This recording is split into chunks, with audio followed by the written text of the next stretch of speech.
Hey everyone, Mike here, and in this short video I'm going to compare for you the specs of the iPhone 5C with those of the older iPhone 5, so you'll know what are the important differences between these two devices. You're for sure already familiar with the aluminum and glass body of the iPhone 5, sleek, slender, but also fairly prone to scratches and dents. The iPhone 5C ditches that for a fully polycarbonate casing.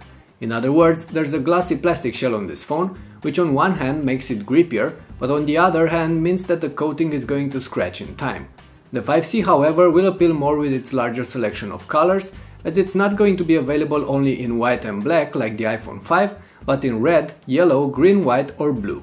Design aside, the 5 and the 5C are basically the same. Both are running iOS on a dual-core Apple A6 processor with 1GB of RAM and 16 or 32GB of storage, with no way of expanding that. There is, however, a 64GB version available for the iPhone 5. Both sport the same 4-inch screens, with 1136 by 640 pixel resolution and lovely colors and contrast.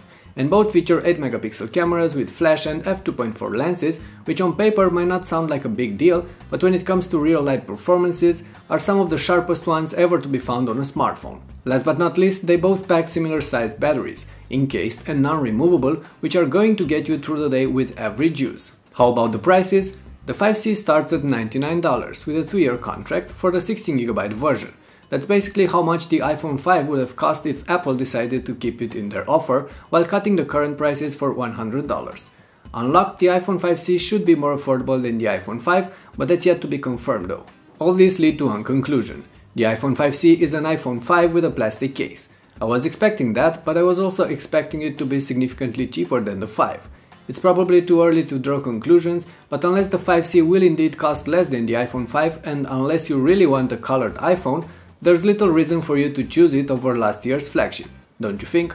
Anyway, that pretty much wraps up this clip, but stay close and subscribe. A more thorough comparison between these two devices will be available soon on the channel, as well as detailed reviews for the new iPhones.